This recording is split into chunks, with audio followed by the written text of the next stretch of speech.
Mina, j'espère que vous allez bien. On se retrouve aujourd'hui dans cette nouvelle vidéo pour une nouvelle vidéo analyse reaction live à propos d'un animé qui va sortir sous nos écrans dans un peu plus d'une semaine et qui est ni plus ni moins que Kanojo Okareshimasu saison 3 et ça fait relativement plaisir. Et à cet effet, je me suis dit, pourquoi ne pas faire une vidéo où on pourrait en débattre aussi bien moi que vous, et du coup, faire un petit récapitulatif de tout ce que l'on sait à l'heure actuelle. Mais, avant toute chose, n'oubliez pas de vous abonner à la chaîne si ce n'est pas déjà fait, et de laisser un j'aime à la vidéo, ça ferait extrêmement plaisir, et ça aiderait grandement au référencement de la chaîne. Bien, maintenant que tout cela est dit, on se retrouve dans un plus petit instant pour le sommaire de notre vidéo. À tout de suite. Au sommaire de notre vidéo, nous aurons une vidéo qui sera divisée en 4 parties différentes. La première partie sera consacrée à faire une rétrospective de toutes les informations que nous connaissons à l'heure actuelle en ce qui concerne la saison 3 de Kanojo Okareshimasu. En ce qui concerne la partie 2, on sera amené à faire un petit débriefing de toutes les vidéos promotionnelles que le studio nous a présentées jusqu'à aujourd'hui. En partie 3, je serai amené à vous donner mon avis et mes attentes en ce qui concerne cette saison 3. Et en quatrième et dernière partie, on sera amené à parler de la suite de l'animé et de comment cela pourrait se passer, en l'occurrence, si toutefois on aurait affaire à une saison 4 ou peut-être, je dis bien peut-être, un film en liaison avec Kanojo Okareshimasu. Mais je serais tenté de vous dire qu'avant de parler de la partie 4, on va s'atteler à débattre de la partie 1, la partie 2 et la partie 3. Bah écoutez, maintenant que le sommaire est maintenant terminé, on se retrouve dans un tout petit instant pour la partie 1 de notre vidéo. À tout de suite. Alors, en ce qui concerne l'ensemble des informations que nous connaissons à l'heure actuelle sur la saison 3 de Kanojo Okareshimasu, il y en a pas mal. Il y a déjà la première information que nous connaissons déjà depuis un petit moment, c'est la date de sortie de la saison 3, à savoir le 7 juillet 2023. La deuxième information que nous connaissons, c'est le nombre d'épisodes que contiendra la saison 3 de Kanojo Okareshimasu, à savoir 12 épisodes. Et alors ça réjouira de base les personnes qui sont fans de l'animé, mais d'un autre côté, pour ceux qui aimeraient un petit peu plus de contenu, c'est un peu la désaille parce que moi, personnellement, je cultive l'espoir d'avoir un jour une saison de Kanojo Okareshimasu qui fait 24 épisodes. Et force est de constater que, en ce qui concerne les saisons qui sont parues jusqu'à présent et qui vont paraître du coup dans un futur très proche, on est toujours sur un rythme de 12-13 épisodes et bah moi j'aurais aimé un jour avoir une saison de 24 épisodes, l'histoire de pas rester sur ma faim entre guillemets, parce que concrètement moi j'ai envie d'avancer dans l'histoire et force est de constater que 12 épisodes ça ne représente que la moitié d'une saison animée classique qui est situé entre 24 et 25 épisodes. Mais après, ce n'est que mon avis personnel. Ça, c'était la deuxième chose qu'on avait à dire par rapport aux informations que nous connaissions à l'heure actuelle. La troisième chose que nous pouvons dire à l'heure actuelle, alors cela n'a pas été officiellement dit par le studio d'animation, mais on peut dire que la saison 3 adaptera un équivalent de 50 chapitres à l'image de la saison 2 et de la saison 1 qui était sortie précédemment. Ça, c'est une chose. Donc, globalement, au niveau des chapitres, ça se focaliserait du coup du chapitre 103, 104 au chapitre 150 à 154. Grosso modo. Voilà ce que l'on peut dire à l'heure actuelle. Autre information que nous savions déjà mais qui mérite quand même d'être un peu surélevée, c'est que en guise de promotion, le studio de production nous a révélé un total de 7 visual art mettant en avant les différentes waifus de la série et également 3 vidéos promotionnelles qui sont disponibles sur YouTube. Je vous mettrai les liens dans la description de la vidéo. Et du coup, à cet effet, ça nous permet de voir quelque part la qualité graphique de la saison 3 et tout cela est très propre et ça nous promet du contenu vraiment de très grande qualité pour cette saison 3 et ça fait relativement plaisir. En ce qui concerne le reste, comme d'habitude, on aura aussi bien une version VOST, TFR et VF en ce qui concerne concerne l'anime qui sera directement disponible sur Crunchyroll. À cet effet, moi personnellement, je regarderai aussi bien la VO que la VF pour faire un petit comparatif. Je sais qu'au niveau des doubleurs, ça a à peu près pas changé au niveau du staff, tout du moins il me semble, mais concrètement, c'est bien d'avoir la comparaison entre la VO et la VF pour du coup se faire une petite idée du travail effectué. À ceci près déjà que concrètement, moi personnellement, j'estime que la VF de Kanojo Okarashimasu est relativement bien faite. Dernière information que nous savons également à travers les vidéos promotionnelles évidemment, c'est que la saison 3 va nous permettre d'introduire la dernière waifu en liaison avec Kanojo Okarashimasu, qui est ni plus ni moins que Mini Yaemori. Et alors, moi, ça me fait plaisir, dans la mesure où concrètement, ce personnage, elle me fait un peu rire. C'est pas de la passion comme Shizuru Mizuhara. C'est pas du hating comme Mami. Je dirais pas la suite. C'est neutre. Je l'aime bien, mais après, je reste un peu mitigé un peu sur ce personnage dans la mesure où concrètement, elle me fait rire, ça c'est indéniable. Par contre, après, niveau character designement parlant, si on la compare à Mizuhara, Mami, Ruka et Sumi, l'histoire des mèches bleues, j'ai un peu de mal. Après, c'est en fonction des goûts et des envies de chacun. Moi, je sais que j'ai un peu de mal avec son character design, mais au niveau de sa mentalité, elle me fait complètement délirer, ce personnage. Après, peut-être que vous, derrière votre écran, vous êtes en harmonie avec mon avis, ou peut-être pas. J'attends vos avis dans les commentaires. Quoi qu'il en soit, ça nous permettra de mettre en avant ce personnage dans la saison 3, et ça fait relativement plaisir. Écoutez les amis, maintenant que nous avons terminé le listing des informations que nous connaissions sur la saison 3 de Kanojo Okarashimasu, ce que je vous propose, c'est qu'on enchaîne sur la partie 2 qui est consacrée à une analyse des vidéos promotionnelles qui nous a été révélées par le studio d'animation. À tout de suite. En ce qui concerne les vidéos promotionnelles que nous a révélé le studio d'animation, moi je trouve que c'est relativement prometteur. Au niveau de l'adaptation animée, c'est franchement propre. Si on fait un comparatif des planches de manga avec l'animé à proprement parler, franchement ça reste très cohérent et très prometteur. Je vous mettrai des exemples au-dessus de ma tête, mais franchement moi je trouve ça vraiment très prometteur. Après, encore une fois, au niveau de ce que l'on voit dans les vidéos promotionnelles, cela nous démontre que au niveau de la temporalité, c'est toutefois cela dit, du manga, on se situerait autour du chapitre 103 jusqu'au chapitre 154. Donc c'est sur ça que va s'axer la saison 3, et ça fait relativement plaisir, tout du moins de mon point de vue, parce que cette partie de l'histoire va être centralisée sur le développement du film de Mizuhara qu'elle va présenter à sa grand-mère, et ça franchement, moi j'aime bien cette partie de l'histoire. Après les amis, après ça, il y a quand même quelque chose qui suscite mon interrogation, parce que dans le PV, on nous montre du coup Mami, et ce qu'il faut savoir, c'est que du chapitre 103, 104 au chapitre 150, 154, à aucun moment,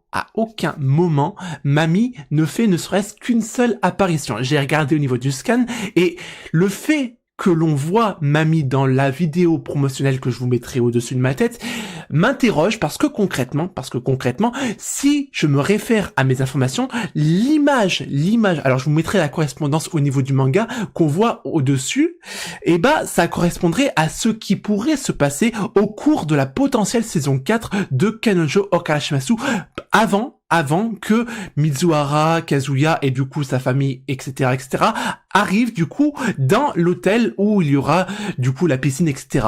Et ça m'interroge, parce que je me demande ce que fout du coup Mami dans l'équation, aussi bien dans les vidéos promotionnelles que dans les visual arts, parce que concrètement Mami, elle est absolument absente du coup de ce qui va être du coup dans la saison 3 concrètement. Et ça m'interroge, parce que concrètement autant Mini, elle va être mise en avant par A plus B, Ruka, Mizuhara également, Sumi également, mais Mami, elle est carrément inexistante. Je me demande pourquoi est-ce que ils ont mis Mami dans le PV. Alors peut-être qu'ils lui feront faire une apparition en guise de flashback ou je ne sais quoi, mais techniquement, à moins d'une erreur de ma part, mais il me semble pas que ça soit le cas parce que j'ai vérifié à 2 reprises durant ma lecture des différents chapitres, mais à aucun moment, dans les chapitres en liaison avec la saison 3, il y a Mami qui intervient de quelque ordre que ce soit. Parce que concrètement, la première fois que l'on voit Mami depuis le chapitre 104, 105,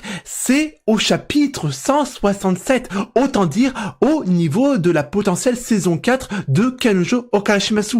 Et concrètement, là, moi, ça m'interroge. Est-ce que la production va faire une petite jonction, une petite liberté en incrémentant un épisode de la saison 4 dans la saison 3, je ne sais pas, j'attends plus d'informations par rapport à ça, parce que ça suscite quand même un gros point d'interrogation par rapport à ça.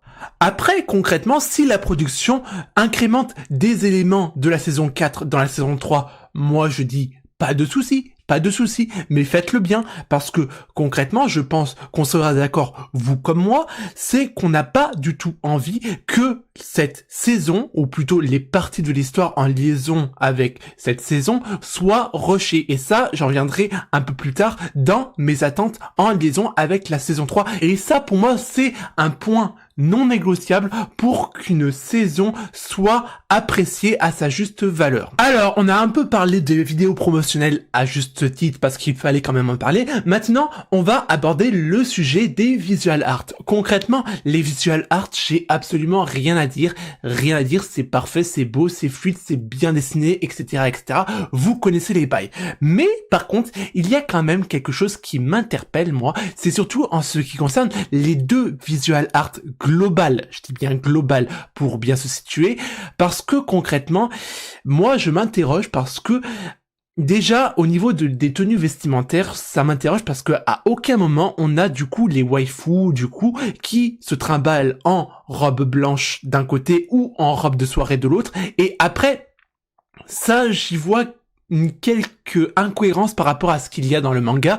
On a eu des exemples précédemment dans les saisons 2 et saison 1 qui reproduisaient les tenues vestimentaires en liaison avec la saison adéquate, et là concrètement à aucun moment on va avoir Mizuhara, Ruka, etc., avec les robes qui sont dans les visual art en liaison avec la saison 3. Je ne sais pas. Après, en ce qui concerne l'environnement, c'est validé pour l'un des 2 visual art parce que concrètement, on se situe globalement sur l'un des lieux de tournage du film de Mizuhara, et là par contre c'est relativement cohérent. Mais pourquoi ces tenues vestimentaires à proprement parler? Ça, moi je suis pointilleux, je l'assume, et après j'aimerais bien que les choses soient respectées à juste titre. À ce moment de l'histoire, concrètement, les seuls personnages qui sont présents dans l'environnement adéquat sont Kazuya et Mizuhara. Il n'y a pas Rukia, il n'y a pas Mami, il n'y a pas Mini, il n'y a pas Sumi. Bref, c'est un peu incohérent. Et c'est justement là où je viens à un point essentiel de l'équation. C'est plaisant pour nous les fans d'avoir concrètement que des visual art incrémentant les différentes waifus. Là-dessus, je ne remets pas du tout ça en question.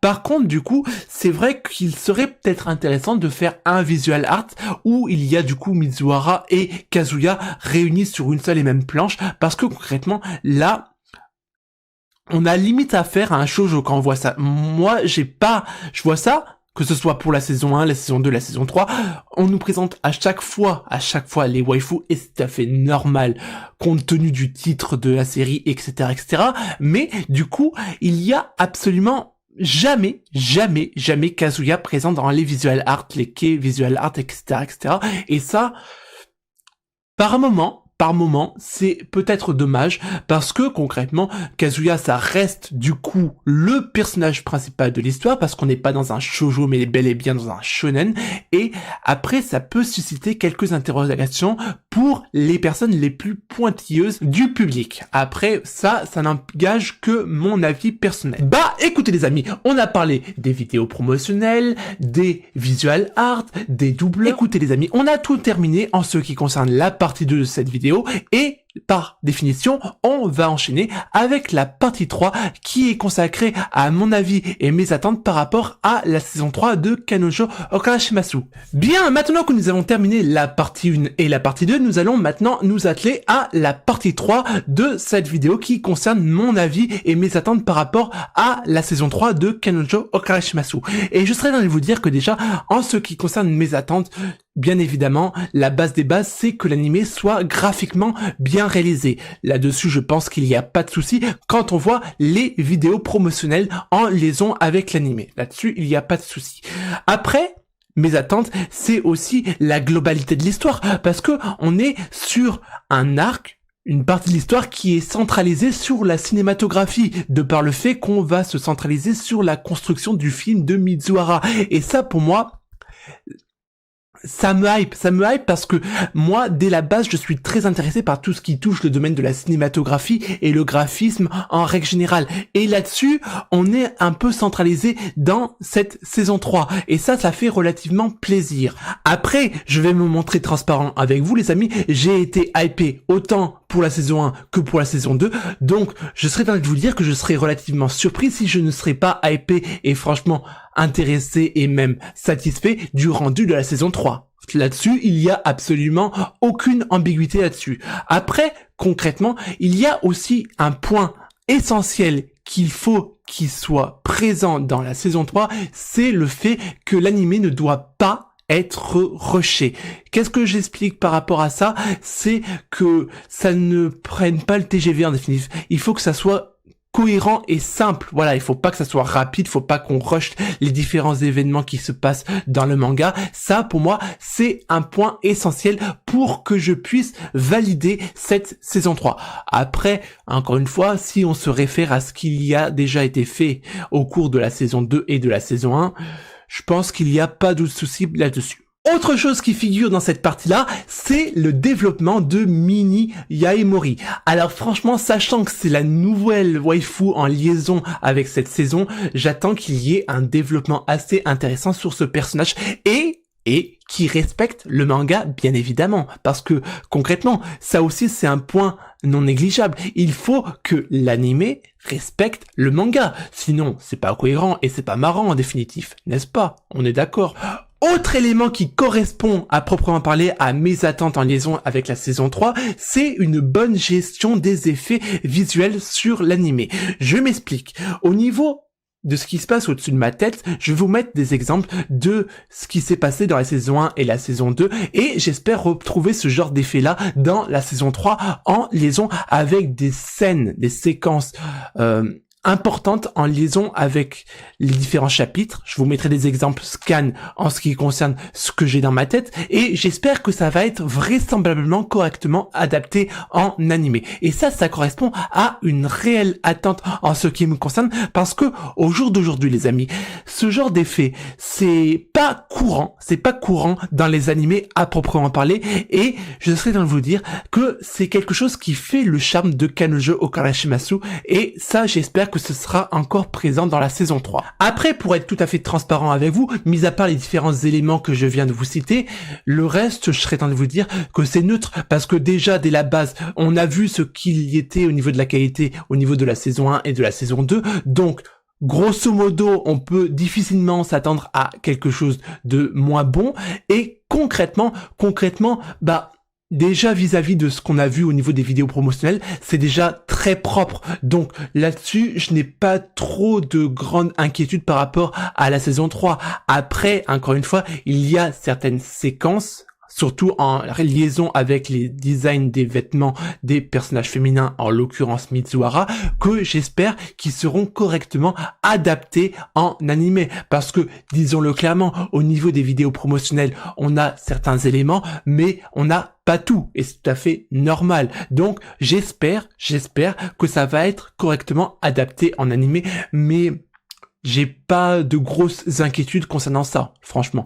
Après, il y a une hype grandissante par rapport à ça, parce que concrètement, sur le principe des tenues vestimentaires, en l'occurrence de Mizuhara, la saison 3 est presque au-dessus des autres arcs, chapitres, en liaison avec le manga de Kanojo Okarashimasu.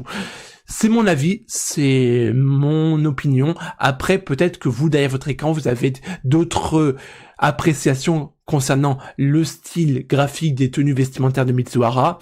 Là-dessus, l'avis incombe à chacun, je serais tenté de vous le dire, mais c'est comme ça que moi, je le vois. Après, encore une fois, là-dessus, il n'est pas question de fanservice. Moi, j'aime surtout tout ce qui concerne les jolies tenues et il faut reconnaître ce qu'il est, c'est que Reiji Miyajima a la tendance à faire des tenues relativement intéressantes en ce qui concerne Mizuhara, tout du moins. Après, les autres personnages, que ce soit pour Ruka, Sumi ou Mami, quoique Mami c'est un cas à part parce que Mami effectivement elle a des belles tenues, mais pour ce qui est de Ruka et Sumi, c'est des tenues un peu trop axées écolières ou uniformes scolaires pour que j'apprécie à proprement parler. Donc voilà, moi je focalise mon attention sur les tenues vestimentaires de Mizuhara et peut-être de Mami, quand bien même que c'est pas un personnage que j'apprécie à outre mesure, voilà. Après, en ce qui concerne cela, je serais dans de vous dire qu'on analysera ça en temps voulu. Quoi qu'il en soit, les amis, nous arrivons au terme de cette troisième partie et nous allons à présent enchaîner sur la quatrième et dernière partie de notre vidéo. Et si je vous disais que après la saison 3, oui, on parle déjà de l'après-saison 3 de Kanojo Okarashimasu, il pourrait y avoir un film Kanojo Okarashimasu. Vous allez vous dire, mais qu'est-ce qu'il a bu ce matin? De quoi est-ce qu'il nous parle? Eh ben les amis, ce n'est pas si incohérent que ça, ma logique. Parce que, les amis, dans cette partie, alors, je le précise déjà d'entrée de jeu, on sera amené déjà à faire du spoil en liaison avec ce qui se passe dans le manga. Donc si vous n'avez pas lu le manga, c'est peut-être pas la partie la plus adéquate pour vous. Quoi qu'il en soit, je vais vous prouver dans cette partie qu'il est probable, je dis bien qu'il est probable, que après la saison 3, on ait affaire à un film en liaison avec Kanojo Okarashimasu, parce qu'il y a certains indicateurs qui me laissent penser ceci. Pour ce faire, on va commencer par analyser le contenu des chapitres allant du chapitre 150 au chapitre 200. Et là déjà, il y a des choses intéressantes à souligner parce que concrètement, les amis, déjà, grosso modo, du chapitre 150 au chapitre 180, on est dans une période où on va avoir Mizuhara qui va faire le deuil du décès de sa grand-mère. Et ça, là-dessus, les amis, c'est relativement important et ça peut être un élément indicateur pouvant être adapté en film si on adapte cette même dynamique avec du coup ce qui suivra après la saison 3, et bah on pourrait voir du coup que ça couperait l'arc en liaison avec l'hôtel et du coup Kazuya et sa famille et Mizuhara et Tutti Quanti en deux. Et ça c'est relativement bizarre. Donc je pense que il pourrait y avoir du coup un film de transition entre du coup la saison 3 et du coup la potentielle saison 4 qui serait axée du coup sur l'arc en liaison avec l'hôtel, etc., etc. Et concrètement, ça pourrait être axé sur le deuil de Mizuhara par rapport au décès de sa grand-mère. Et ça, c'est intéressant et c'est pas anodin parce que on le voit au travers de d'autres séries. Je pense naturellement par exemple à Sword Art Online, à par exemple la série Fate qui adopte la même dynamique où on a des films qui sont en liaison avec le manga mais qui font étape de transition avec ce qui se passe parfois dans le manga par rapport au niveau des light novels, et concrètement ça pourrait être le cas avec Kanojo Okarashimasu et franchement ça serait pas inintéressant en soi. Après, je prends les exemples du coup de SAO et de Fate, mais il faut pas oublier que dernièrement, on a eu cette équation avec Gotobu no Hanayome qui a eu un film adapté qui a permis de clore la série. Et ça, c'est pas anodin qu'il fasse ce genre de choses parce que du coup, ça permet de faire autre chose au niveau du contenu et concrètement les amis, au niveau de Kanojo Okarashimasu, ça pourrait parfaitement passer comme une lettre à la poste, tout du moins c'est mon opinion par rapport à ça. Alors voilà ma proposition les amis, on aurait après la saison 3 le développement d'un film d'animation en liaison avec Kanojo Okarashimasu qui adapterait le contenu des chapitres allant du chapitre 153, 54 jusqu'au chapitre 188 et après on aurait une saison 4 classique de 12-13 épisodes qui adapterait l'arc en liaison notamment avec les vacances à l'hôtel, qui se focaliserait du chapitre 188 au chapitre 238, ce qui représente globalement l'ensemble de l'arc à proprement parler, et tout est dans les cases à proprement parler. Et ça, à mon avis, c'est pas impossible que ça se produise, parce qu'encore une fois, les amis, faire une saison 4 dans la dynamique du coup que l'on connaît au niveau de la saison 1, de la saison 2 et de la saison 3 qui adapte respectivement 50 chapitres, encore une fois ça couperait l'arc du coup des vacances à l'hôtel en deux. Et je vois pas trop l'intérêt où ça pourrait nous mener. Voilà, en définitif.